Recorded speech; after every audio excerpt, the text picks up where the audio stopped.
मुंबई महानगरपालिका आणि वृक्ष प्राधिकरण यांच्या संयुक्त विद्यमाने राणीच्या बागेमध्ये झाडं, फुलं, फळं, भाज्यांचं प्रदर्शन आणि उद्यान विद्याविषयक कार्यशाळेचं प्रदर्शन भरवण्यात आलंय। मुख्यमंत्र्यांच्या पत्नी अमृता फडणवीस यांनी देखील या प्रदर्शनाला भेट दिली।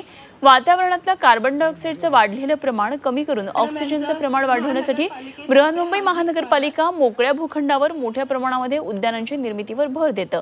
या हेतूने हे प्रदर्शन भरवण्यात आलं असून याला मुंबईकरांचा चांगला प्रतिसाद मिळतोय। आपण पाहतो आपले जे ग्रीन स्पेसेस आहेत त्याच्यात फ्लावर्स असले, प्लांट्स असले, हे एक कल्चर देतं आपल्या सिटीला, वॉर्म देतं।